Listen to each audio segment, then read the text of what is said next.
Hey, welcome back to both the Green Logbook and the Military Retirement Podcast. We're streaming on both of these right now. So welcome back. Welcome back.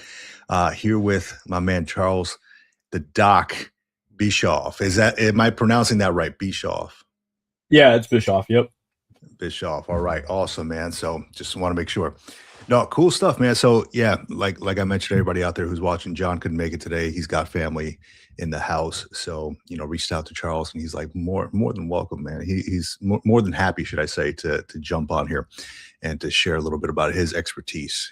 So Charles and I, for everybody out there listening, Charles and I, we attend this Veterans and Coffee Connection meetup, and awesome place for a lot of vets and both active duty and vets to kind of come together, talk about what the next step looks like, what the next step has been like, with several topics. So kind of a tight group, and we kind of hit it off there. And I thought, what better person than Charles to bring on here, man. So Charles, dude, if you can you give me a quick rundown to everybody in the chat here of your military experience really quick, man? Just like a quick 30-second. Yeah. What does that look Too like? easy, man. Yeah. So, former combat medic, did 2 tours, one to Iraq, one to Afghanistan. Got to do some really fun stuff in Afghanistan, treated quite a bit of casualties with me and my team of 3. But yeah, absolutely loved my time, was medically retired. So my time got cut short, medically retired in 2018. And then, found myself doing what I do now, which is, turned, talent strategist and career coach. Awesome, man. And that's one thing that's a big reason why I want to bring you on here too, because you have that knowledge of life after the service, dude. And I know a lot of us, me included, have been having a lot of trouble with that in the past. I think I've shared it here before. Like I remember submitting like 75 resumes, and I don't know if it was just they didn't like my face when I walked in for the interview or what, but dude, I just could not get my foot in the door, man.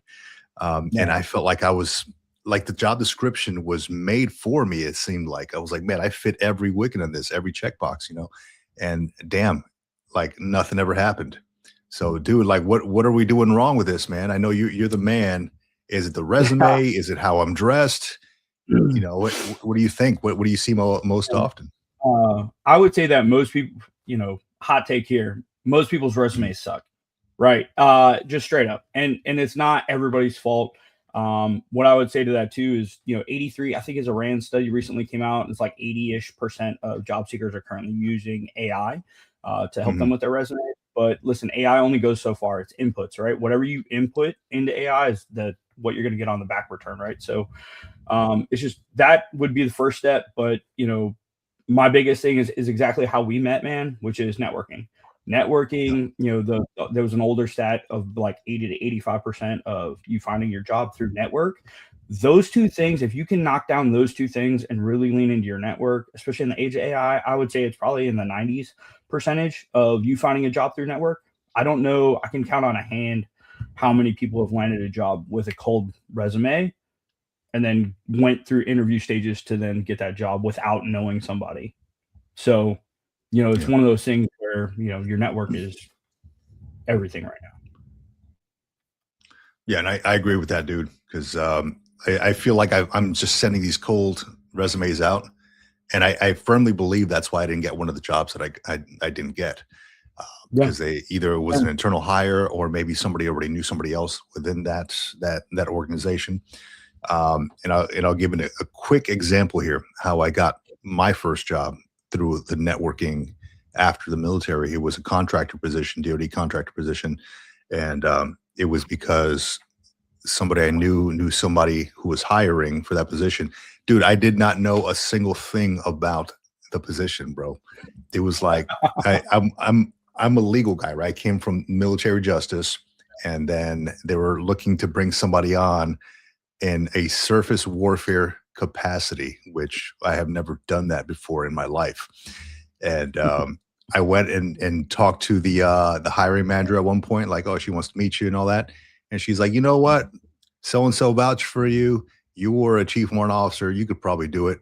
Let's bring you on. And I was like, holy shit, what? All right, cool. Let's do it. And it really is, man. That kind of opened my eyes, like the power of like networking and stuff. Like, it's not about like what you know specifically. I mean, that definitely help who you know, dude. For sure. It's definitely both. Yeah, man. So that really opened my eyes, and that's a big reason why I attend these things like the veterans or the Veterans Coffee Club or Coffee Connection, excuse me. And Yeah. I mean, all little ones around the area too, like the VFWs usually have them. So you want to just Yeah. not become a recluse in your four walls. You No, want to step man, out there. 100%, man. I can't tell you how many times like I'll talk to veterans. I'm like, what are you doing in your job search? Well, they're like, well, I'm applying on LinkedIn, or I'm cold approaching this. I'm like, yeah, how about you go outside your house, go find a networking event in your specific niche or your specific job type of role that you're trying to land.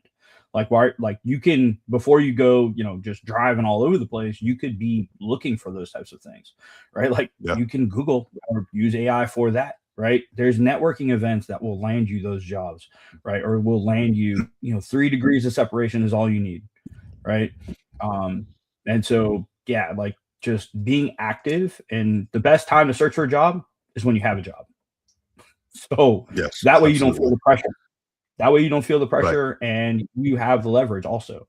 And so one of those things, man, like best time to search for a job is when you have one. Yeah, and my thought was when I was still like active duty and I was in terminal leave, and I started to apply. And I remember this conversation with my wife. She's like, "So what are you thinking? Like, are you going to work again? What are you going to do?" And I told her, "You know what? I'm probably just going to start applying." And she's like, "Well, you got to get out there and like get to know people." I'm like, Mhm. "Well, what if I just tell them like, hey, whatever you need, I can do." Like I thought in my mind, I'm like, I can do this. I'm a Yeah. leader. I can lead. You want me on your team, dude.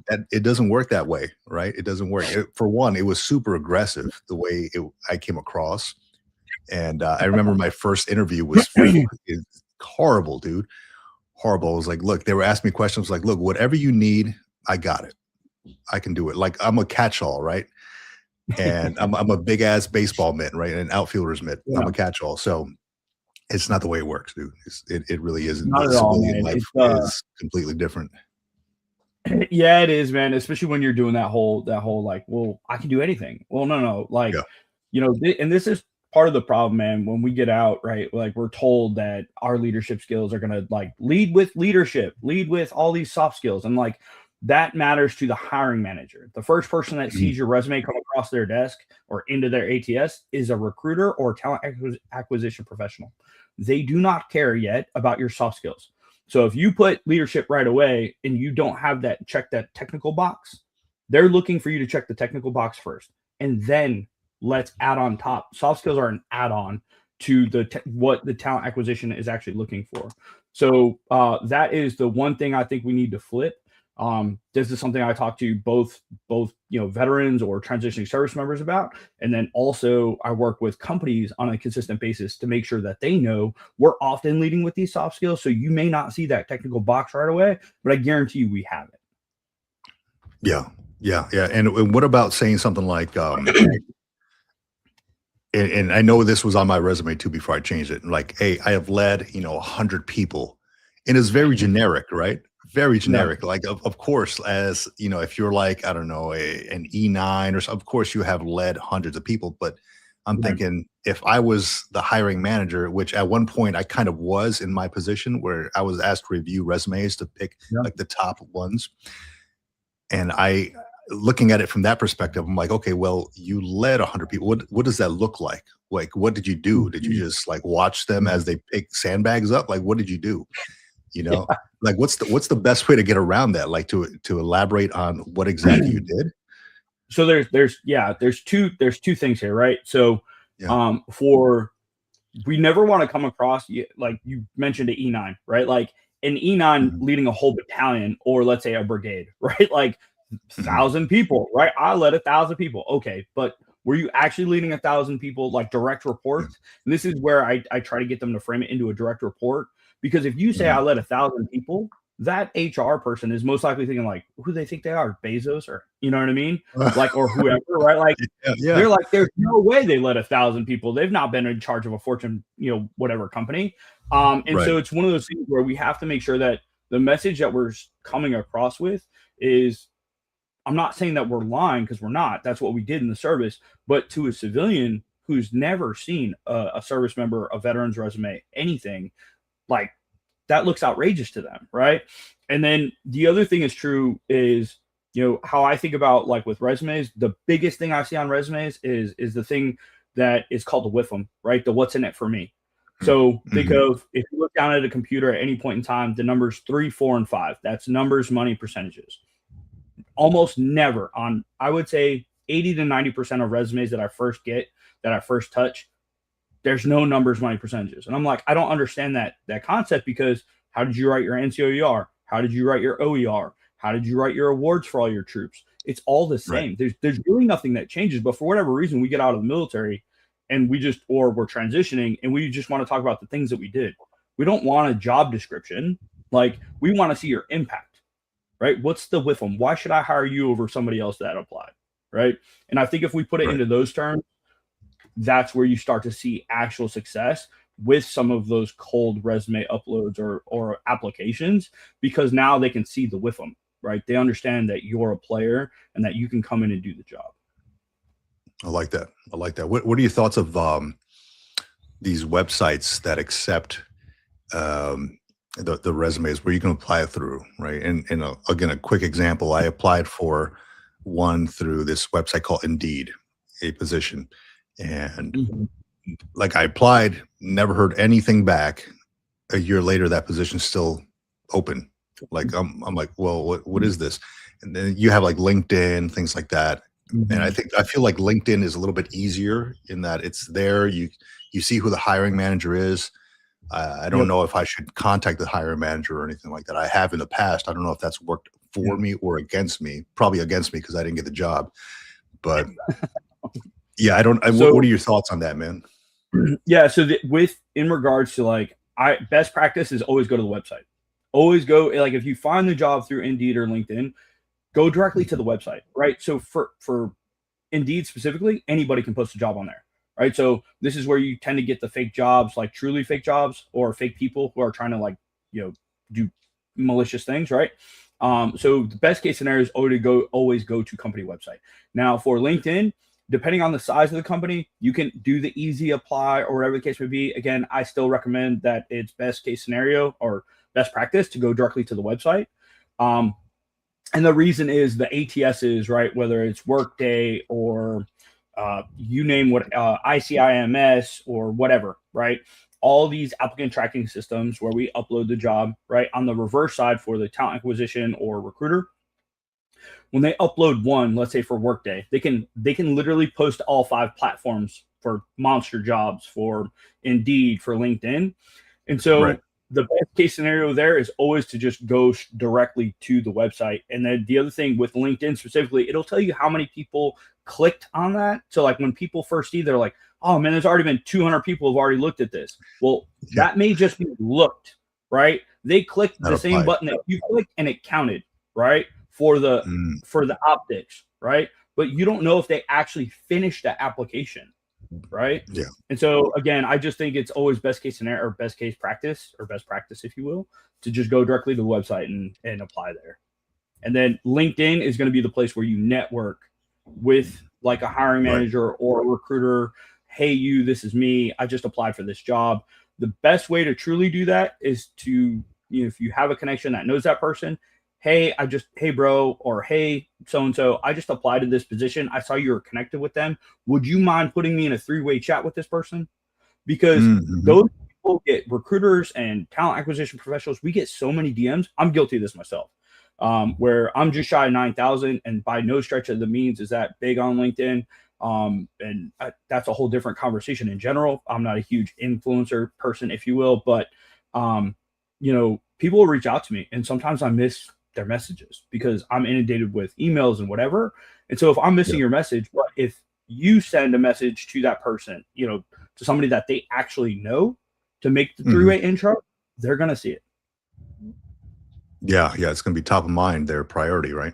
Yeah. Just like, I don't know how many messages I've sent out to folks I don't even know, right? Just hiring managers probably got lost somewhere in the mix. Yeah. It makes sense. Makes sense. Like your network can work for you. Let me see here. What about separating your identity, man, from your rank and Man, your MOS and stuff from your military career? So for the longest time, when I stepped out of uniform, I was still like disciplined, but maybe like overly disciplined, where it didn't fit in with the civilian sector. They're like, "Oh man, this guy's still got his thumbs at his trouser seams, and he's still taking that 30-inch step." Maybe this is yep. not the type of folks, type of guy that we need in our organization. Like, be Um, serious what, still. what yeah, yeah, so serious, right? Very stoic in the face, right? Yep. Though I still remain that way, but, I mean, what have you seen, man? How did that work for you when you stepped over from the army Yeah, to so civilian life? so for me, man, like, it was hard because I got to do some really cool guy stuff, if you will, Mhm, as a combat medic, my last tour in Afghanistan. Um, you know, I got put into that very similar stratosphere, at least mentally, of like, that's all I was because it was the greatest accomplishment. Like, we saved a whole bunch of people. Me and my team of three, we literally treated over 100 casualties in a 9 month span. And so, like, you add that, and our infantry cats, they loved us, right? And they're like, man, if we get hurt going outside the wire, we know Doc's got us. Like, it was that level of like, and right, so we're like mini rock stars, if you will, or at least that's the inflated ego of what that mhm, told me. And it took me a long time and a whole bunch of mentors to help me out of that, right? Because it's not what you did, it's what you're doing, right? Get out of right, that right, mindset. Like, but I carried that post military when I got medically retired. I was like, man, like, I've done all this amazing stuff. I don't understand. Just kind of put myself in a really awkward place. And I see one of two usually archetypes or avatars, if you will, for people who are mhm, getting out. If you're a senior, you tend to, even if you're not senior, you tend to like hold on to that uniform of like, man, I did stuff, I'm great, right? And then on the reverse side, I see people who are like, hey, you know what, I'm gonna break this mold and go completely away from the military. And so those are two, I think, paths that we just have to be honest with, and with ourselves. For me, I had to do a whole bunch of reading. Purpose. It's a purpose-driven life. Is a book that I was recommended by a former yeah, operator to kind of break my mentality into like what does actually matter. And for me, mhm, that was like the real first time I think I thought I could do it. That I knew it helped me get back to my center of like, well, I'm not just a military member. I'm not just a former awesome combat medic. I'm a husband. I'm a father. I'm yeah, all these other things. And I think that the uniform, it's part of your story, but it's not your whole story. We don't want to be that same high school football player who's talking about, back in the day when we went to state championship and I was a quarterback. Like, you don't want to do the Al that, Bundy. right? Like, yeah, you're selling your life short and everyone else around you, right? Like, so in my opinion, where we go from here is I don't remember. I don't know if this is a SEAL thing, but it was like I've heard it in the operator community, but it was something that stuck with me, right? Being in the mental health world as well, which is you know live for them, for the people that didn't come back, right? Live to Right, honor right, their memory and their loss. And if we're stuck, like, are we actually doing that, right? And so those are some of yeah, the things that have helped me in my walk. And as far as like getting people to break that mold, I think it's just having them internally reflect. You have to reflect on the inside, like, why am I holding on to this still? What does that look like? Is this helping me in my family, or is this hurting me in my family, or hurting right. me in my profession, right? Yeah, yeah, no, no, all true, dude, and it was brought into perspective for me when we were on that Veterans, Coffee Connection yesterday, Yeah. when, everybody's experiences are a little bit different, right? When I think it was Pedro that mentioned, "Hey, look, when you first get out," like, his mentality and other people were agreeing Yeah. with this, like, "I want nothing to do with anything. Leave me alone, let me figure Right. out myself." And, I was a little bit different. It was like, I the goal was 20 years and out, and I did that, met that goal, and then afterwards, it was like it was great for the first couple months, and then it was like, "Man, I'm missing it." And a lot of other folks were in the chat saying, "Man, I went back to help out with OCS, right? And then I started missing it, right?" And yeah, yeah, it hits you hard. So Yep. everybody's kind of experience is a little bit different. And then I hit that slump for quite some time, in kind of becoming reclusive, and all the emotions kind of seep in there a little bit. So yeah, it does, man, and it is hard to let go of that military mindset and that military connection, because you did it for so long, right? You did it for Yep. a decade, 2 decades, and all that. So it is tough to get into that, or to get out of that. I think that Go ahead. the big area there, bro, is not necessarily letting go of the mentality, but understanding like what is actually, because realistically, once we do get selected for whatever, and we do find ourselves and after that identity, dude, the things that we were taught in service are a superpower. We run circles around people, right? Just straight up. We're 2.9 times more likely to be promoted than our civilian peer. And so those are the intangibles. Those are those soft skills. Those are those drivers, but we have to get there, right? So taking the very best things that we learned from the military and amplifying those, and then getting rid of, or relaxing, adapting, and overcoming those, like, hey, you don't need to be so rigid. Like, or hey, maybe we need to work on our emotional intelligence, so that way we're not just knife handing everybody in corporate America, right? Like, that's it. Those are the pieces, man. But that's what, when you look at, and I'm not sure if you know this, but like the founder of GoDaddy, he's a Marine vet. Yeah. Like, I didn't know that until he went on Sean Ryan's podcast. Like, I had no idea.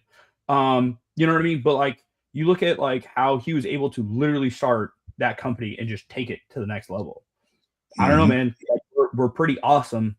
And so we just have to, like, once we truly figure out that identity piece and we can move forward with life, man, we can really make some big jumps.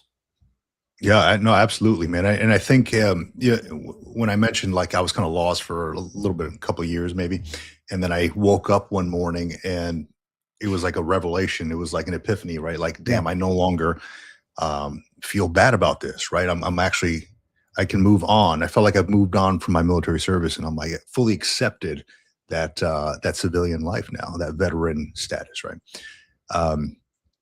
And I don't know what caused it, but I do know that I went back to my notes. I write every day, and I went back to my notes and I started looking at how it progressed, and I'm like, you know what? I've established a routine, in my life now, where in the military you had a battle rhythm, right? We can call it battle rhythm. Every day you have some kind of, you get up in the morning for PT, then you might go to a meeting or formation or something like that. Then you get into work, maybe check some emails, go PT with your folks during lunch, or, do something. You have a rhythm every day, something going on every day. And then when you leave that uniform, you kind of lose that rhythm. So I found that, just going through my notes, like, damn, I established that rhythm. And that's probably what helped me fully embrace that civilian side, like, now that I'm fully out. Real quick, Charles, I'm gonna go to these comments here really quick and see what these folks are saying here. We got Navy Cop Man. He is one of the members of the Green Logbook here. Says, how about getting past the ageism? It's to a point now that if I work the resume so that it doesn't specifically address age of jobs, the time between relevant jobs / job skills will still show my age. Man, any input on that? Yeah, so I have a few clients who are pretty senior, in regards to like age, like 55 to 65, and they're having the same thing, right? So what I would say is, like, I think it's less about your resume and more about who you know. And I think I saw a comment in here that I think he put, was, there's less networking events in my area than ever before. And so that's where you got to get really tactical, and leverage other people, man. Like, one, I'll reach out to you, man. Reach out to me, find me on LinkedIn, whatever. I'll start working with you, right? And so the other thing that I would say is, there's plenty of areas of opportunity that are online. We just got to do some research and some homework that makes sense, right, to get you to those in-person events. But like, usually it's a 3-degree separation, right? So I have all my clients do 10 reach outs at minimum per week. Now these 10 have got to be very specific. I ideally want them to be messaging or commenting to 10 different people per day. Okay. Now the reason for that is, I call it the engagement TTPs. And The goal there is not to be an influencer or not to be like, oh, look at me, but it's to be building those genuine connections. And the more people that run what I call the engagement TTPs, which is 10 comments per day on people that and then 5 reach outs to people that you don't know. So connection requests. Ideally, you want those connection requests to be specific to the avatar or ICP, if you will, of either the job that you're going to get or whatever your ideal client would be. So for both job seekers and entrepreneurs, if you will. And then those 2 things. And then I'm forgetting one now, but and then company reach out. So you're going to go after 5 companies per day as well. Just click the button, I'm interested. That kind of sends to anybody that has LinkedIn Recruiter in their system. So to share your profile with them. Those are some of the things that I think at the tactical level that he could do. And then I think, really just getting with, leverage nonprofits, leverage, anybody that, again, Vic, whoever the case may be, the VCC, there's a whole bunch of us that are on there as well that are all very in the similar space. But that's how I would first address that without knowing more. Yeah, no, all good things. So it all comes back to a lot of it, from what I've heard, it was networking. Right. Yeah, and what I would say, and what I would say, man, is what has worked for me, because I was once offered a position after volunteering at an organization at one point. But the thing is, I was like, I already had a job at that point. So I'm like, well, I don't want to take on too much, right? But I was just kind of volunteering. They're like, hey, we have an opening coming up. Would you be interested in this? I'm like, oh shit, if I didn't have this job, I would. But just through the volunteering, because you get your name out there, you do good work, you're being effective in the organization at some point. So yeah, that definitely helps out as well. Now, I don't know if Navy Cop, if there's anything like that in your area. I know he's up in Washington State, so I don't know. I mean, I have to believe that there's some Navy bases up there too, but I'm not sure exactly how far away he is from those Navy bases. But getting involved with some kind of organization like that might even help. There's wanted to shift over real quick, or actually let me take another question here, another comment. We got Patrick PNW. Patrick PNW is always up in here. He's a good dude. He's always counting down his time. He's about to retire. Good morning, gents. 3:48 in the wake up. Welcome, Charles. My old man was a Nam era combat medic. I think 91 Alpha. You guys are the salt of the earth. Appreciate it. I appreciate it. So he's got a comment here. 18 months before retirement, I was focused on what will I do after retiring. But from the Green Logbook and TAPS, it's now centered on who I will be, what kind of person. The details will follow. Thoughts, advice. What do you think about that, Charles?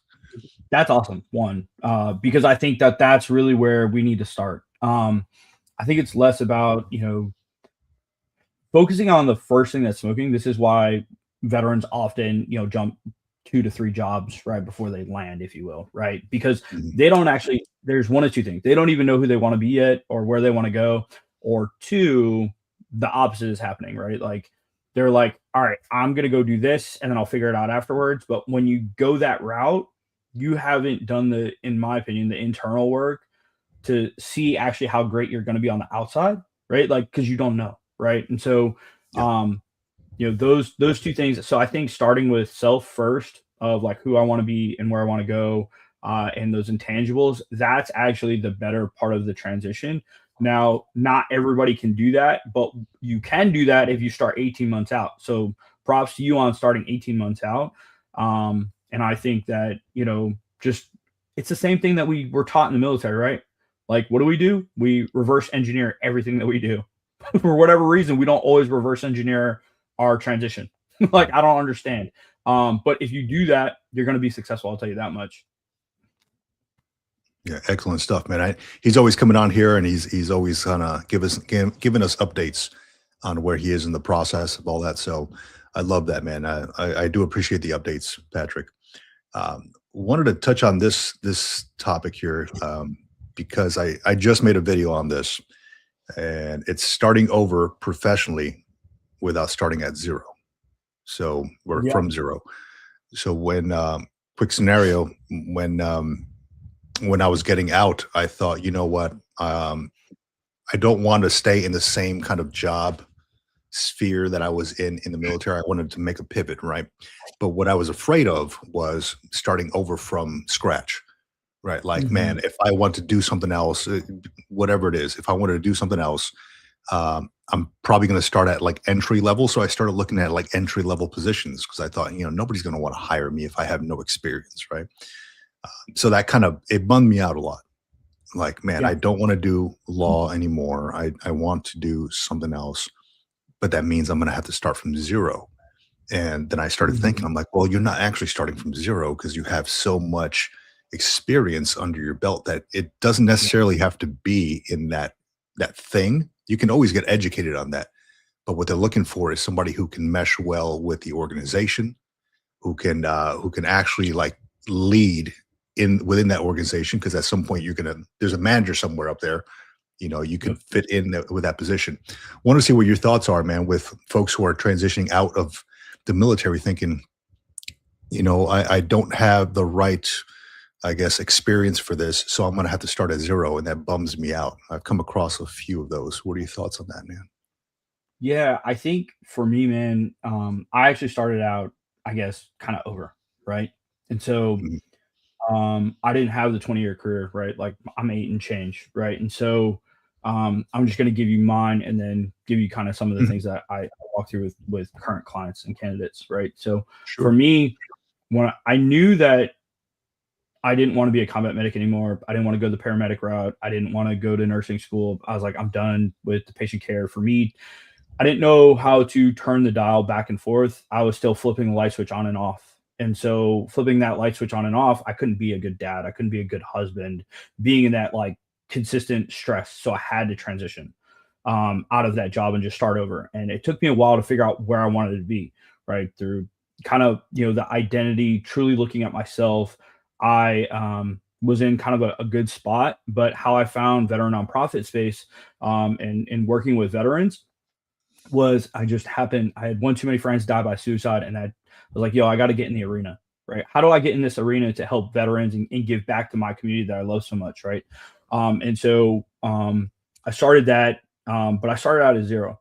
And then in that zero, I figured out like I don't really want to be in the mental health. That kind of takes my own mental health and my own mental bandwidth. I don't mind doing it on a, going to speak or going to do some things, but at a tactical everyday level, I couldn't handle it.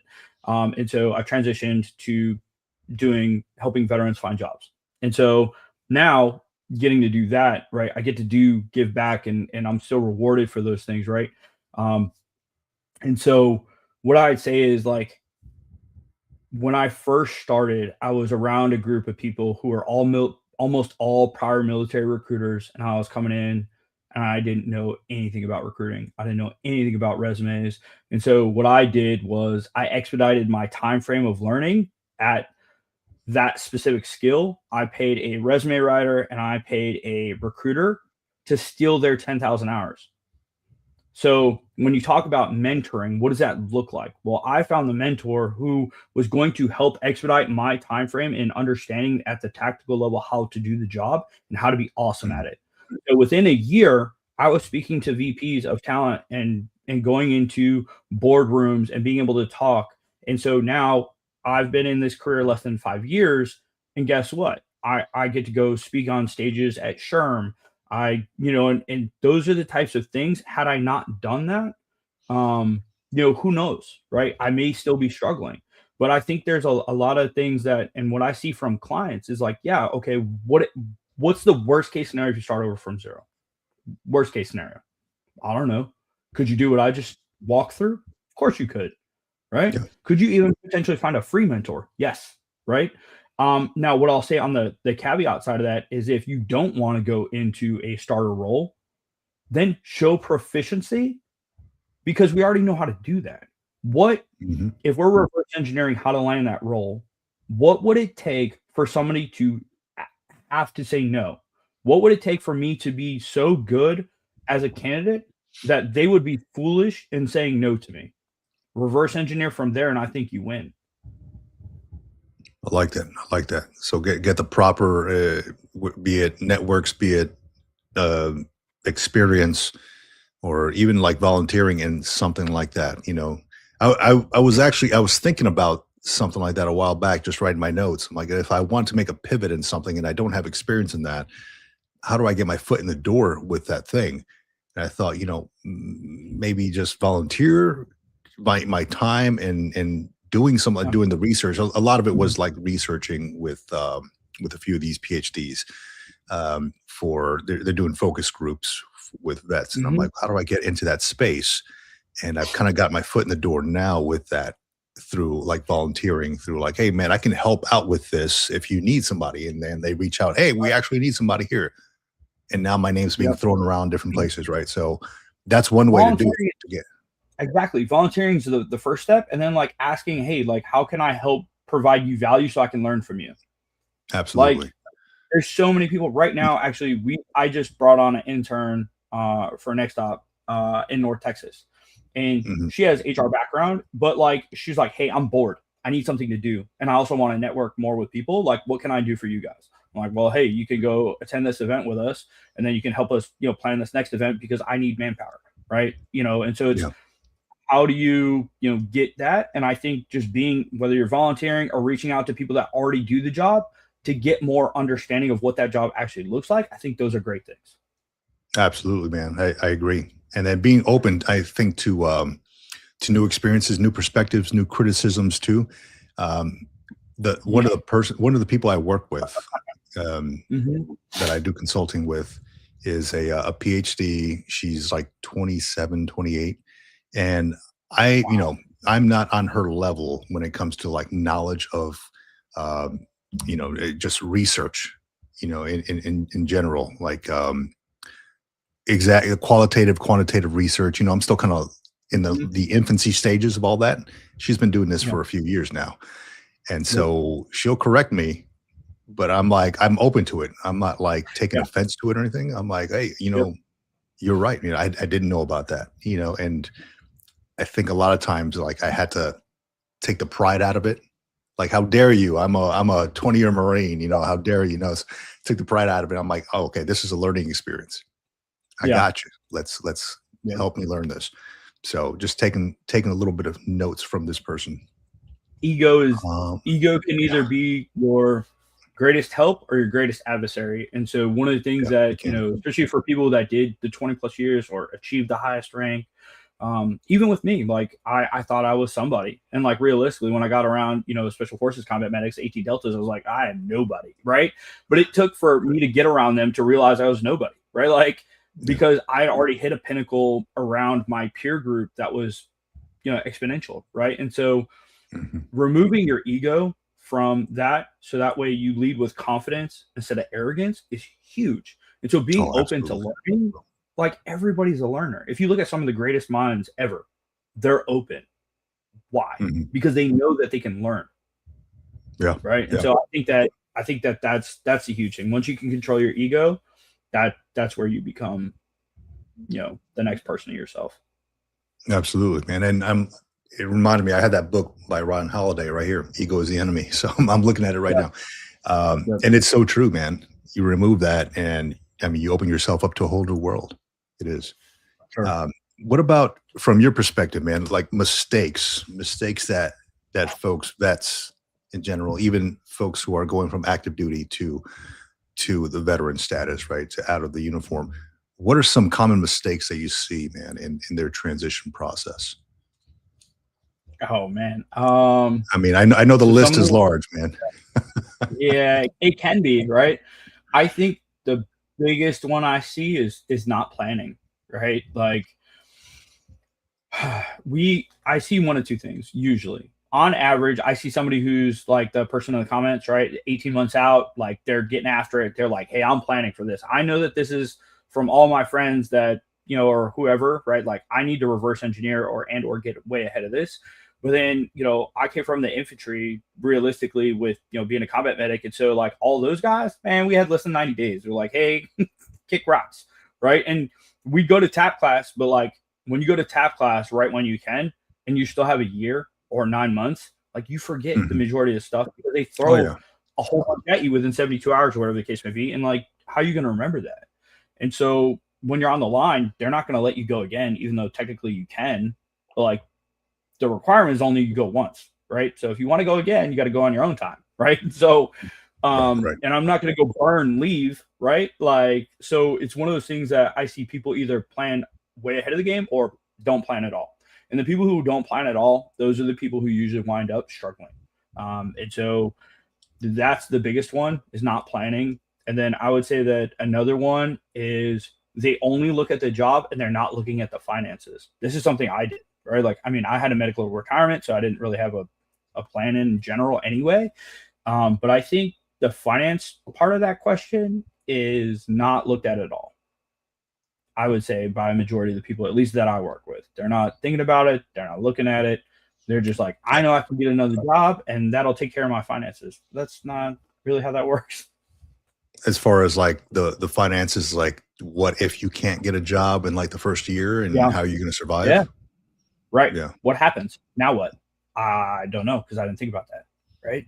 So, and then that's where, you know, I ran into, we just done an event in Houston, and I ran into an E7 Air Force type. She had an HR background. She had a master's degree. She had just graduated with a master's degree. She was the store manager of the 7-Eleven. Now, if I had to take a wild guess, I would assume that she didn't want that position, right? But she took the first thing smoking because she had to do what she had to do for her family.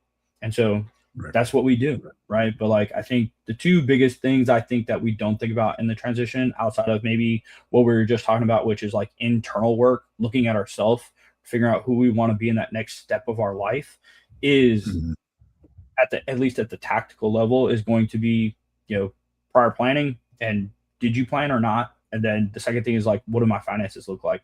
How long can I live if I don't get a job? Yeah, that's huge. And we talk a lot about that on this channel as well. And at least I mention it. I don't know if anybody listens, but I do mention it. One of the best things I ever did when I left the military, before I left the military, was get out of debt completely. And I kind of backwards planned, right? Like, hey, if I want to get out of 20 years, what does 18 years, what does 15 years look like, and all that. So getting completely out of debt at 15 years or 15 years in, and starting a new chapter, not having to owe anybody else money is a complete weight lifted off the shoulder. It's amazing. It's amazing. And it allows you to do almost anything, right? I mean, you can get right back into debt if you want to, but it allows you to do anything. So a great feeling, but that's one of the biggest things that I push on people. Like, hey, look, just throw money at your debt, man. Get out of that stuff and be free and clear from owing anybody else anything. And I think that's one of the big mistakes that I preach to folks who are getting out. Like, don't get out, start chapter 2 with the same problems that you had in chapter 1. Don't bring that trash over. And I think another thing is, one thing that I caught myself with, dude, and I want to get your perspective on this too, is for the longest time, I only surrounded myself with other veterans, with only veterans, right? People who are of the same mindset that I was in. And I quickly learned, like, man, if I want to be able to grow in this new life, I cannot just, I mean, got it. Veterans are cool. We have similar experiences. We know we can mesh very well together. But if I wanted to grow as a person, I need to step outside of that boundary that I put myself in, and actually get other friends who are, or acquaintances, whoever, who have maybe not served, to get their perspectives. Want to get your perspective on that, man. 100%. So when I was struggling before I started reading and like doing self-development and whatever, I had a mentor I did ACP, and I had a mentor, and his dad was a Vietnam vet. And so, you know, originally, like when ACP sent me this non-veteran mentor, like, what? No way. Like, this is nonsense. Right. And he was the best thing ever. Right. Straight up. Like, he's like, hey, Charles, I need you to do X, Y, and Z. And I was struggling, man. I needed a mentor. Like, I was mentally struggling. I was in a deep, dark depression, or whatever you want to call it. And I was struggling mentally, like hardcore. Like I remember my wife being like, "Yo, like I don't know how much more I can take of this version of you. Yeah. Yeah. You're awful." Wow. Like, and I wasn't being mean to her. Like I was just so sad all the time that Yeah. and just depressed. Like I couldn't move. Like it was awful. And so he helped me. Like he gave me a plan, put me back on track, and I'm like, oh man, like this dude is here. And so, the two mentors that I mentioned about even now, right? Like that I had the resume writer and the recruiter who owned their own recruiting firm. Both of those people are civilians. I surrounded myself around those people because, like, yes, I love having veterans and I love helping veterans. And to your point, like, but like where I've grown the most by listening to people who are in corporate America or in the thing that I want to do, right? And so I surround myself with those type of people, right? And it's one of those things that I think all too often we pigeonhole ourselves like, well, they don't understand. Man, listen, at the end of the day, you don't think that person has gone through some terrible shit too, or some rough times too. Like they may be Right. different, but they may not have been in a foxhole or eaten MREs or whatever the case may be. But like Right. they've gone through stuff too. And I think when we stop pigeonholing ourselves and we start like, hey, like maybe they want to know. Civilians want to help us. Like and also like you can learn from them, right? Like take off that mask that you're wearing and really integrate yourself into whatever you want to do. But like, man, like for me, it's been one of the best things I ever did was learning from civilians who, were very far removed from the military. But Yeah. man, I've been welcomed with open arms almost every time. 90% of the time, I'm welcomed with open arms. Right, the 10% that's good. attitude or whatever the case may be, or had that rough knife edge to me. But man, I'm telling you, like to me, I couldn't agree with you more. And man, that's just my experience. They've been super helpful. Yeah, and I've made it a thing, and I didn't. This probably started in the last like maybe 2 years, and I never used to do this thing where I would just go and start conversations, small talk with people. It was part of me getting better at like interviews and Yeah. like just more conversational because it was always like I didn't have conversations with folks while I was in uniform. It was like I did, but it was like mission, mission, mission, right? And then I go home and then I'm talking to my kids. So I would surround myself with people at work who are mission oriented and Yep. work or at home. Then I started like I'd go to Costco and I just stand there in line. I'm like, hey man, you like figs, huh? And they're like, oh yeah, yeah. I'm like, oh yeah. And so it's like stupid shit, right? We get into conversations, and that kind of helped out a little bit with being open to just talking to anybody. Now I consider myself very much an introvert, but I've pushed myself outside of those boundaries to be able to kind of be accepted, right? And it's not like I'm a different species or something like that. I'm be accepted into the civilian community. Like a lot of my neighbors are civilians, right? We go around, we talk, we walk the dogs, kids are riding their bikes. Sometimes they'll ask about the military service. I do fly a little flag outside. So they're like, oh, Marine, huh? I'm like, oh yeah, yeah. But one guy's a firefighter. I'm like, hey, you guys did cool stuff too. You guys do cool stuff. Yeah. One guy works for some kind of corporate company. So we just talk back and forth, but I'm genuinely interested in getting involved in the conversations with them. If anything, to be able to grow in my own, I guess, speaking style or to be able to connect with these folks. Yeah, it's as you can't tell, I'm the opposite. I would call myself an extrovert, or most people would, right? Like maybe that's also being an only child. I don't know.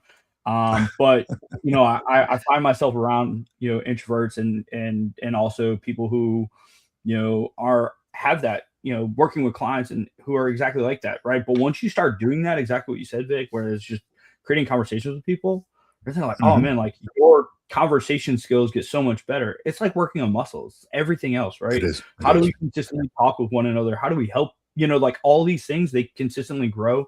And so that is definitely one of the things that I tell clients, like, hey, go force yourself to have a conversation. Like it's not going to be the end of the world, I promise. But they get better at their communication skills afterwards, and then great things happen, right? So I love that though. Yeah. And for the longest time, I took, remember, Toastmasters, right? That public Yeah. speaking thing, just to be able to fully, immerse myself in the whole culture, right? I'm out now. I need to learn how to talk to people without like an F and a 4-letter word every other word, So that was Yep. kind of tough, right? So, Yeah. but you live, you learn, it takes practice, just like anything else. For sure. What about like creating a new mission for the next chapter of life? So I've been for the longest time creating like these mission checklists. Like I want to be able Yeah. to provide something to the community, but everybody's journey is a little bit different, right? So Yep. I'm thinking like, how can I create this checklist, or something to provide the community on, hey, here's the steps I should take for a new mission in life, whether it's get out of debt, whether it's, hey, go out and, just like you mentioned, like how you teach your folks, go out and network with at least 5 people, or I can't remember how exactly you mentioned it, but yeah. What would you say, man? What would be the maybe like 3 steps to creating the next chapter of your life, your next mission? What do you think? Man, I I truly mean, there's think a it lot. starts with, yeah, I don't know if we can boil it down to the 3, but what I would Yeah. say is like, you know, I think everybody, to your point, everybody's in a different season of life, right? So what I want is not what somebody else wants, right? And so, I'll have conversations with people who, yesterday we mentioned it, right? There was somebody who's in the chat, or in our call at VCC, right? And he was like, I've reached this pinnacle, and I didn't want to be a leader anymore. I just wanted to be a solo person who Mhm. contributor who comes in, does my job. I clock in, I clock out, and I give back to my family. I'm the coach for my kids' baseball team or whatever the case may be, right? But Yeah. now that same person is having to, got offered a new position, being a manager, or right, and he's like, That's I right. don't know, right? And so it's one of those things where, to get there, what I would tell everybody, you have to reverse engineer where you want to go. Like, you ask yourself the hard questions, right? Where do I want to live? What kind of jobs are there according to my skills? What, you got to look at the house, what house are we going to live in for the family? What does cost of living look like? All these, you have to ask yourself the questions that truly matter. And I think if you look at, where do I want to live? What is the cost of living? What type of house do we want? And you start asking yourself, what does life need to look like? Then you can actually answer those questions. But if you don't ask, what do I want my life to look like? You're not gonna get those answers. So I think for me, I would say, what do I want life to look like? Right. So that's, if you look at Maslow's hierarchy of needs, if you will, that is going to Mhm. be, I think, the starting point there. And then, you know, then you can ask yourself, maybe like, what's next? Where do I want to go next? Right. So for me, I'm younger still. So I still want to get promoted. I still want to go climb a little bit. Right. And for Yeah. me, it's climbing for a title. It's climbing because I know I want to help more people. Right. So some people, it may be that title, or the vice Mhm. versa, or the opposite side of that coin. Somebody just want to clock in and clock out. So I think if you can answer those questions, that's what's going to build out that plan, right? Um, that would be my answer, man. I know that's probably not as tactical as I usually like No, to no, get, but it's that's where great. I would go. No, it is good, and there's different schools of thought with that too, and I think I was part of that. When you were mentioning that, I felt like you were talking straight to me, man, because for the longest time, you have to learn. I think we have to understand what we really want, just like you mentioned. Like Yeah. um, when I left the service, it was all about, hey, how much money can I make? Let me get the big Yeah. bucks, right? And with the big bucks comes more responsibility, comes potentially less time with your family, which is probably why you left the service in the first place, to spend more time with your family. Mm-hmm. So Right. there's trade-offs there. So I quickly found out a year later, I'm like, man, this is not where I want to be. The money is freaking amazing, Mm-hmm. but Right. less time with the family. And I'm Right. I'm in, a windowless room, leaving the phone outside. I got to go outside and check it every so often, the little lockers or whatever. Then things came into perspective, like, okay, well, I'm willing to accept less money with Right. maybe a window next to the office and more time with my Yeah, family and make my own absolutely. schedule. So yeah, and that goes back to like vets kind of leaving the service and trying to figure out where they fit in, maybe going through 3, 4 different jobs to see exactly what they want to do. And Right. that's not a bad Is thing there by any not means. 100%, man? Uh, Go ahead, man. I didn't mean to to cut your you off. point, man, like, no, I think I cut you off, so I apologize. But I think the thread I really want to pull on here is for a lot of seniors, they get told like, go make 6 figures, go crush it. Well, it's like Mhm. if you already did the work and you're more financially stable than what you were, like you don't have to stress about any of that stuff, right? Like, and so you need to ask the question, like, if I'm financially stable, then maybe I do take that job making less money just to go be, one man show. I clock in, I clock out, I give back to my family. You need to ask those questions, man. Like, what has your family, especially after a 20-year time frame, what has your family given? They've given a lot, man. Yeah, Like, yeah. I got lucky. I, you know, I got lucky in the fact that my daughter doesn't remember me even being in service. My daughter's about to turn 10, right? I got out in 2018. She was 2 years old. She doesn't even remember me Mhm. wearing a uniform, right? She gets to see pictures of me holding her as a baby, right? But that means I've been able to be in her life all day, every day, right?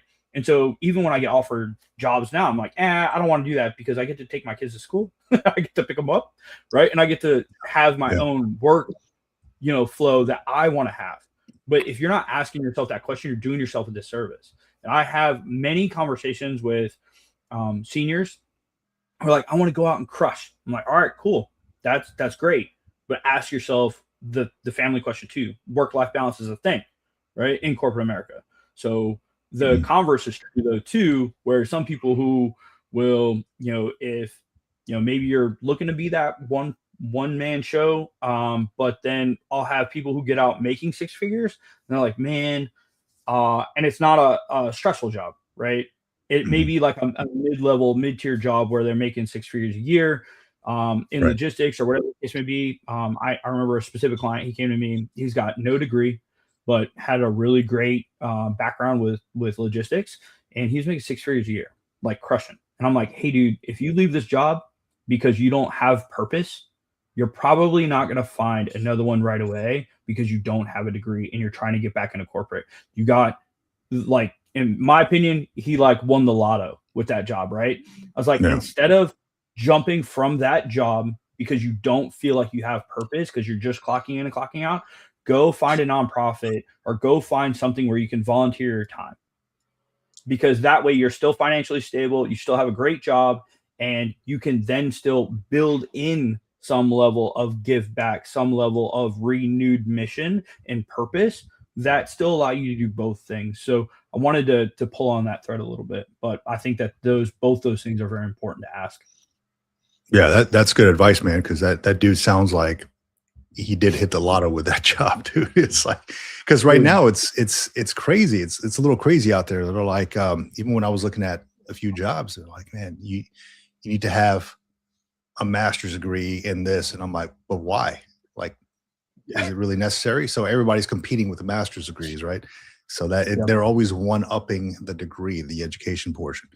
yeah. So yeah, it's always going to be a thing. So if you can get your foot in the door and you don't have a degree and you got a great job, maybe don't let that one go unless it's like completely devastating your life. Then maybe think twice You about it. can, yeah, agreed. Yeah. So no, great stuff, man. Like, who do I want to become next? Like, what job do I want to be doing next? These are all kind of things that we talk about with the reinvention of our military to civilian transition. I firmly believe that you can be anybody. It's like moving to a completely new city, new town. It's like, who do I Hmm. want to be now, right? Like, what can I tell people? Like, hey, I was like the gosh, it was some show. I can't remember the name of the show I was watching, but the guy is like just moved somewhere else, and he's like, yeah, I was a doctor back there. He really wasn't. Not to say go out and lie, but you can really reinvent yourself in any way. You just need the experience, you need the passion to do that, and you need to start networking, man. And that's really what kind of like the show is about. The channel is about is figuring out what you want to do and how you get there and establish that purpose and that routine to keep your life going, dude. So awesome, man. Any parting words from you, Charles? Like any advice that you would give folks listening to right now? And we'll probably go into a couple comments here. Actually, let's do the comments first, and I'll give you a second to think about that here. For sure. Yeah. Okay. Let's see here. This is a good one. Brian Hahn, welcome, dude. Welcome. If you're active duty and having financial issues, check out Support the Enlisted Project. Great organization. They're out of San Diego. Great organization, man. They do a whole lot. Let me see here. Navy Cop says, I've spent years around civilians, and at the end of the day, some good info, but there is a distinct lack of community that you see with veterans. I find myself an island of one when surrounded by civs. What do you mean by, I'd be interested to know what he means by that. As far as what, the island of one?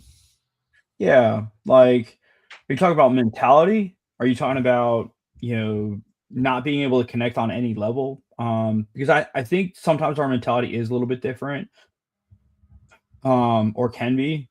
But then I would also probably say that you may be hanging around the wrong civilians, right? Like, or running into the wrong people, right? Because, like, I don't know, I've pushed myself into unfamiliar territory where I felt really awkward. I remember when we bought our first big home, I was the youngest kid on the block. It was in a gated community, blah, blah, blah. But, like, I was around people, man, I did not like that. Like, I liked the people, don't get me wrong. Like, once I got to know my neighbors, like, it was cool, but, like, I felt awkward. I was driving a 2-door paid off Civic that had, like, a sunburnt, like, the paint was sunburnt, right? Like, and my wife's like, dude, you're embarrassing. And I'm like, I don't care, it's paid off, right? Like, but the kid that got a 16-year-old car, right? Like, he's driving a nicer ride than I am, right? And so I think that for me, man, it would be, just making sure that you're around the right people, because oftentimes, like, at least how I act are a lot of the ways that the civilians, they have the same drive, the same passions, or similar passions, if you will. They're not going to be completely, I don't feel, I guess, on my own island, because I'm putting myself around the people that, don't get me wrong, there are civilians that I've gone the opposite way. I'll meet them, I'll say hi, shake their hand, and we have nothing in common, and I don't want to have anything in common, right? Yeah. I would just say find the people that speak to you, man. But there's a lot of good people out there that, at least in my experience. Yeah, no, I agree with that. So that I kind of understand, like, when he mentions finding himself an island of one when surrounded by civilians, but I also agree with the type of civilians or the type of people that you're surrounding yourself with. I mean, there has to be some kind of similarities there. Like, if you all like football, go surround yourself with these dudes or people, women, whoever, who like these type of things, who have similarities with you. I firmly believe that it can't be vets all the time. That's like, I mean, if they happen to like the same things I like, cool. But you got to venture out a little bit and find your group, find your people. Yeah, the biggest thing, one of the biggest things I think that we do wrong, especially in the job searching place, is we'll go only to vets, as if all vets are like, we have this mentality now because this company's got a one-person veteran in charge of their military recruiting. Man, you got to get like 2 steps behind that person usually to actually land the job. And it's so it's and that second person you get to, they probably have no veterans in their family. They've probably never seen a veteran resume outside of the ones that come across their desk. So they, like, connecting with people that are outside of our wheelhouse is so important. It is. Whether it's landing a job or whether it's you growing as an individual, man, I think that is the single biggest thing that we tell ourselves that we get wrong is, well, I just need to be around more vets. Maybe I've been challenged and I've been helped more by civilians post-military than my own cohort, my own friend. I can see that. And he responded here. I think I connect on a surface level, but at the end of the day, we go in different directions, not just a specific group, but in many meetups. Yeah, and I mean, it could be also the conversational aspect of it too. Sure. I mean, maybe they're not saying anything of interest. I mean, there has to be some kind of common interest there. For sure. If I'm into cigars and somebody else is into model trains and we can't find a nice middle there, I'm like, well, hey, great meeting you, man. You know, interested in what you do, but not so much. Yeah. Let's move on. Yeah, absolutely. Let me see what we got here. Relatability is hard to learn. Okay, relatability is hard. Is something that is hard to learn. If you have it, then it opens doors. Yeah, and I think that goes with the conversation piece. Like it's a practiced thing. I mean, I can't relate to everybody, but if the more people I meet, the wider my perspective becomes, so that I'm able to relate to different things. Right. One of the things that I've always done, and I never did this intentionally, Mhm. like, especially just because like I have that personality where I don't know, I just want to know about you, right? Like, and Yeah. I'll talk. So if you allow me to talk, I'll talk. But I also want to know others because I care, right? So I found myself, I'm like, I always wondered why people couldn't connect with other people. I'm like, I don't get it. And then I was like, well, what do I do maybe that can help somebody who is maybe more introverted? It's like, okay, well, and then I started getting into like sales books and whatever. It's like, dude, we all going back to that empathy, like we can all understand emotions, right? So when I was dealing with PTSD and doing IOP and doing all these other things to help me as I transitioned, I'm like, oh man, that's it. Like I have felt sadness, I have felt depression, or I've lost people. Well, civilians that have never been to war have also lost people, right? Like, Yeah. so we can connect on that same emotion of sadness, right? Or we can connect and taking it out of the sadness world. Like, if we both went to the same college, guess what? We connect there. There's a connecting point. Hey, I saw you went to so and so college. I went to this one, or whatever the case may be. There's some Mhm. level of connection that you can have and or create inside of any conversation, and it could be Yeah. from college to school to you name it. And I think that that's huge when we're talking about like how do we work with each other or have those interpersonal skills. That's been a huge game changer for me. Yeah. No, I love that, man. Connecting in some way, shape, or form. Brian Hahn says the ability to talk to strangers is a skill you have to practice to get better. Recruiting duty 101. Yeah. Yeah. Old Brian Hahn was a recruiter. Yep. Let me see.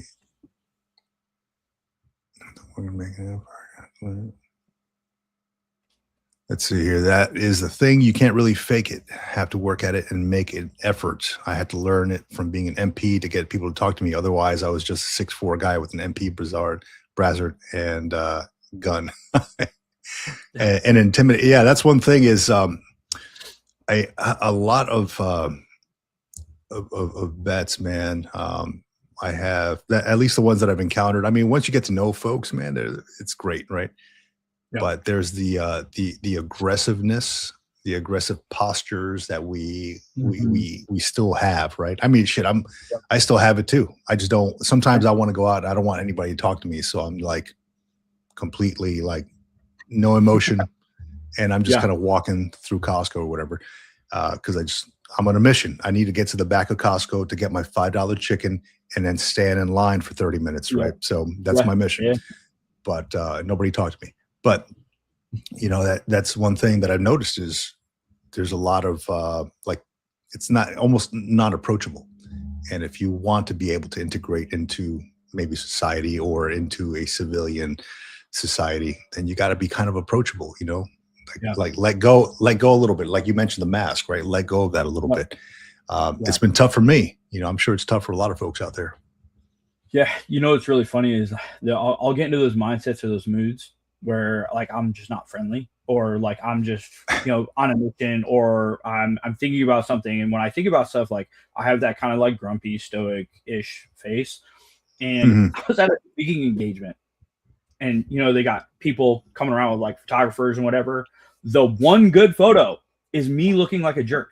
Like I look like I'm just mad to be there, and I'm at a speaking engagement. I'm like, oh, could they not had taken a second one? Like I'm not smiling, I'm just angry. And I'm like, that's an awful photo. Thanks for posting that. I appreciate you. You know what I mean? Oh, like, they actually posted it. They actually posted it. Oh yeah, they posted it. I was like, man, that was the only one that they posted of that cohort. I was like, man, I really got to remember to make sure I'm smiling when I go to those things. Yeah, for real, dude. I mean, they'll catch you with those in those events. I mean, I've gotten somewhere I'm like half my eye is open, and I'm like, they just. And why would you post that? Why would you post that? Yeah, there's a photo. I'm looking for it here, man. I know I've seen it here. I came across it on Facebook yesterday, and it was hilarious. I was sitting there. It's got to be a meme at some point. It was this vice admiral giving a civilian an award. And it said something like, congratulations, blah, blah, blah.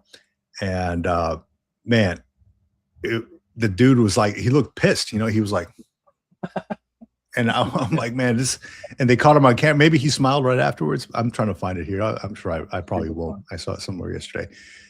But man, that shit was hilarious. Yeah, but it is, having that approachable face. Maybe you get caught the wrong time, but whatever.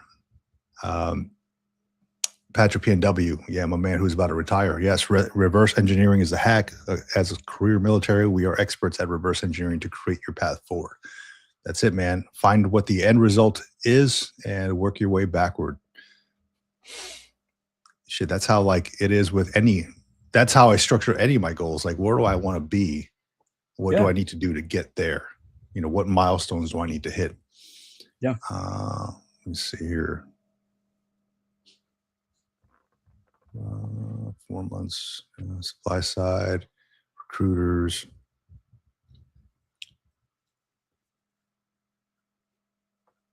Oh, okay, Miguel Castillo, welcome, dude. Teams joined, yeah. Backwards law, yeah. The recruiters have a tough job these days, man. Was trying to get teens to join the military. That has to be a rough job today, especially. Yeah, different mentality, man. It really is. Different mentality. I mean, I've got teenagers myself in the house. At one point, my daughter wanted to join the military, and then she's quickly was like, nah, it's not for me after going to MEPS. Went to MEPS. She's like, maybe not. So I agree, man. It's not for everybody. It's not for everybody. I mean, if you're up for it, I mean, do one enlistment, get your benefits, get that taste of what serving your country is like, or not the taste, but actually serve your country, right? If you want to go forward and do the 20 years, do the 20 years, it's all good, but it's definitely not for everybody. It's not everybody's cup of tea. And it's not. That's no fault to them. It's just, they chose a different route. Right. Yeah. When people thank me for my service, I always struggled with what do I say? Right. Like, all of us, there's so many of us are like, thank you for your service. Like, well, I volunteered. Now this is kind of awkward. Right.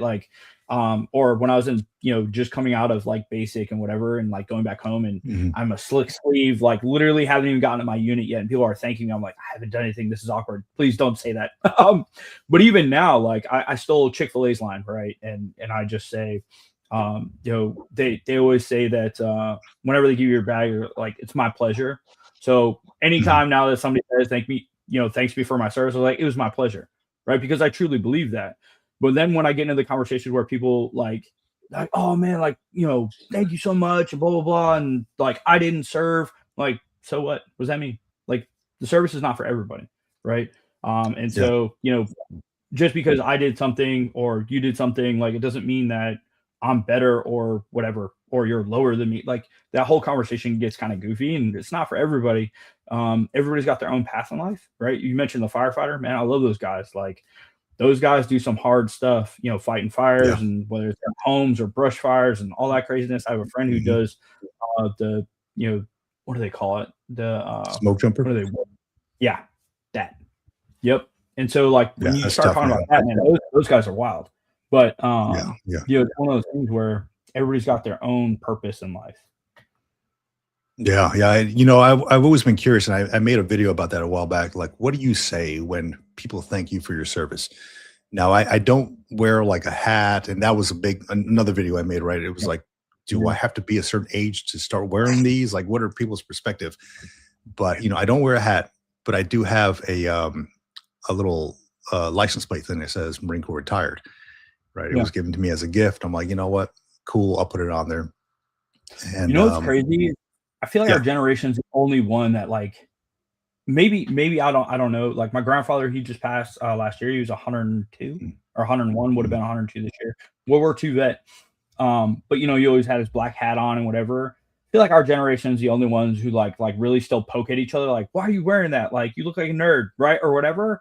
And I think we should be proud of that, right? So I go back and forth with that same conversation too. Like, should I be wearing my hat? Should I not? Like, what does it look like? Because I have the new OCP style or whatever, like, you know, the camouflage or whatever hat.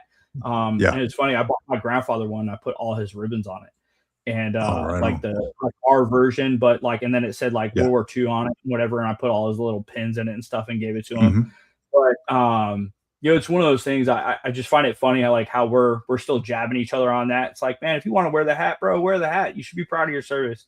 And I think honestly, man, especially like for me, I'll tell people if they want to join, right? Even if you do your one term enlistment, when you talk about being like a low ish income family, like, or coming from that life, the easiest way to get into whatever the middle class may now be is a VA loan. Like you get that VA loan, you get those initial benefits, you get paid to go to college. Like I don't know anybody getting paid to go to college, right? Except for us. That's a pretty cool gig, man. Even if you only get those two benefits, and there's plenty more outside of the disability and compensation conversation. But if you just get those two initial things, man, like, man, your life is so much better in my opinion than what it would have been staying in, you know, either the slums, the trailer parks, or, you know, whatever little town you came from, like I did. Man, it's a great decision I made. Yeah, it is, man. I truly agree with that. I got a neighbor who was retired from the Navy, and he came by at one point, and he's like, "Man, we did it right, didn't we?"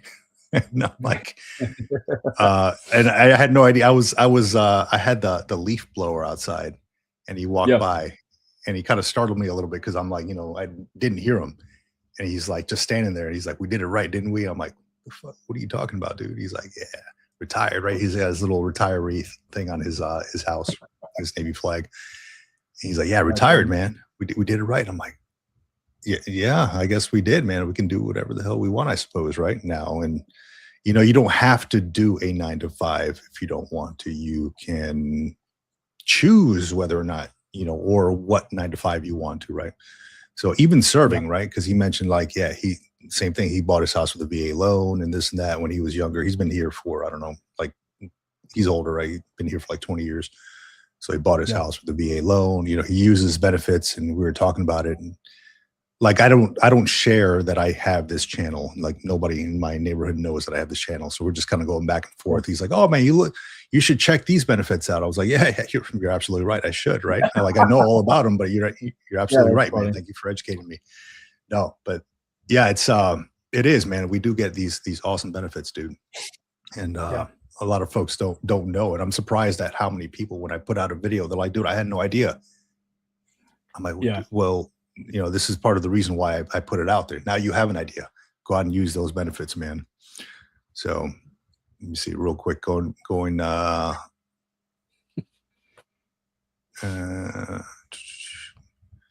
these guys talking about the Dragon Lady. Oh my gosh. Is this the Okinawa person? No.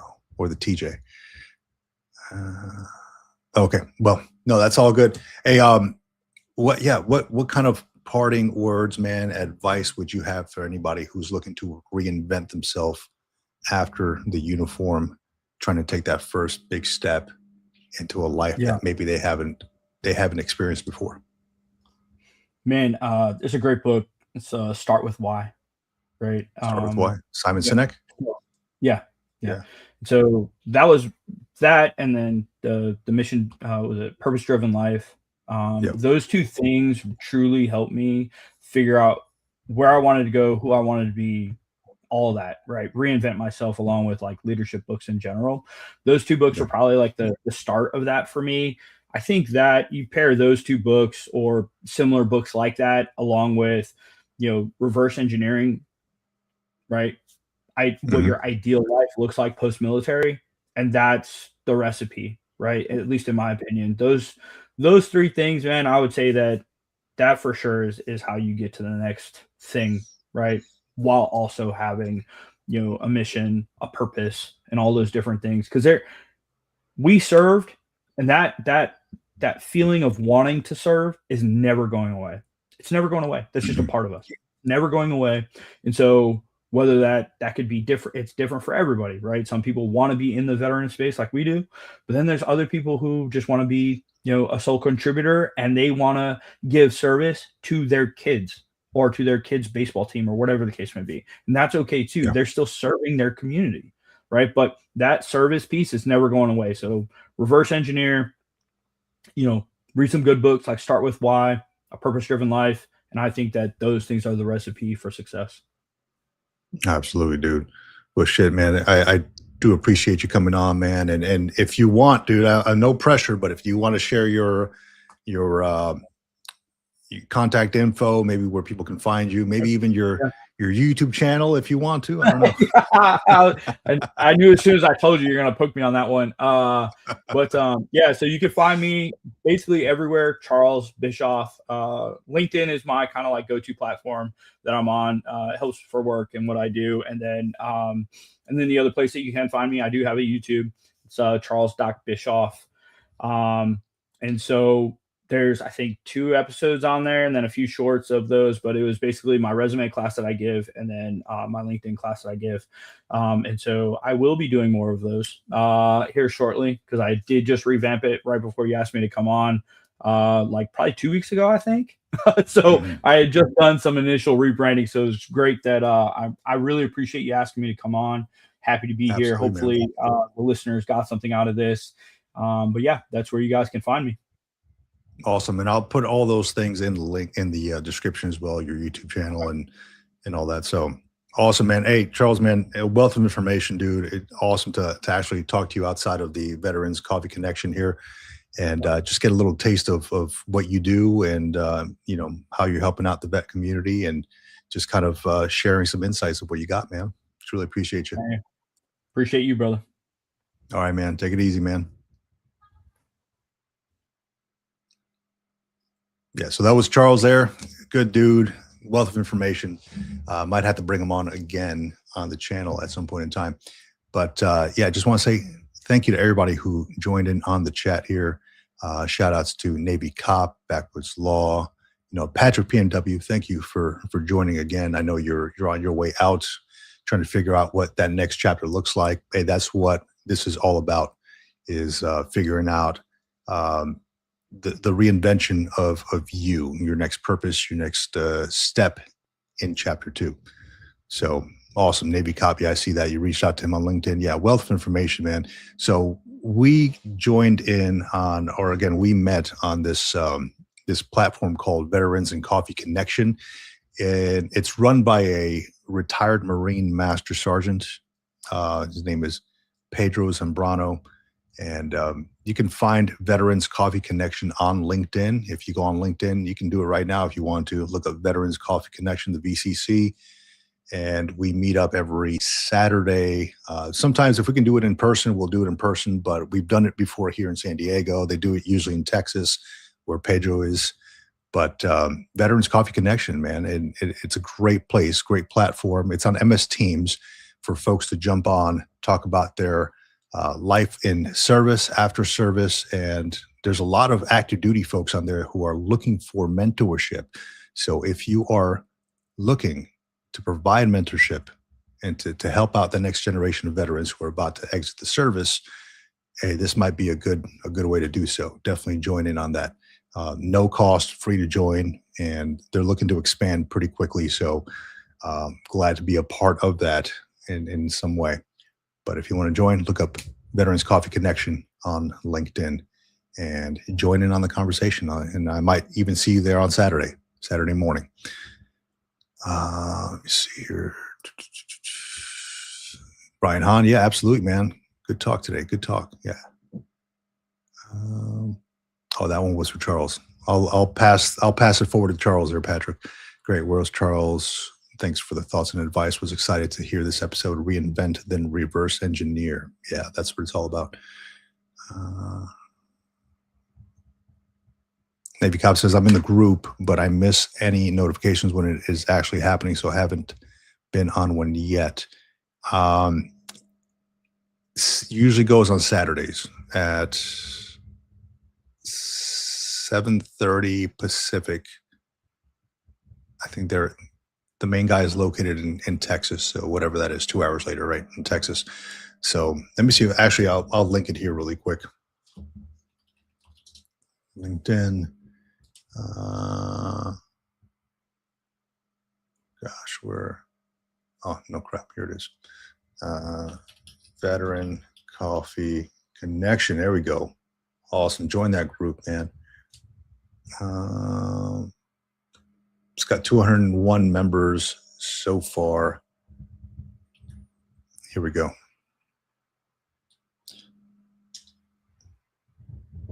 Yeah, so there you go. There, that is the link to Veteran Coffee Connection. It's a public group on LinkedIn. You'll find me in that group. And yeah, we just share a bunch of information. Great lessons learned. Great group of folks who, if you want to be a mentor and mentor people who are getting out of the service and maybe don't have a good grasp on what direction they want to go in, this is your way to do so. It's a great group. And every so often, we're planning in-person meetups now. So, we're looking at locations. So like I'm helping out with this a little bit on the San Diego side, but we're looking at locations where, we can have breakfast and meet up at a table somewhere, or, at a location. And this is going to go nationwide, where we can actually sit down and have conversations, talk about struggles and all this stuff. So, and successes. So, and reinventing yourself. So, and I'll have the guy who runs it, Pedro, I'll have him on the live stream here at some point. So you'll get a chance to talk to him and see what it's all about. So with that, truly appreciate everybody coming on and hanging out with me today on both the Military Retirement Podcast and the Green Logbook is streaming to both of these. So wherever you're watching from, thank you for watching. And with that, I won't take up more of your Sunday. Thank you. And I will see you on potentially Monday this week, right? So putting out some more videos and working on a few things, talking about, I'll give you a sneak peek here really quick.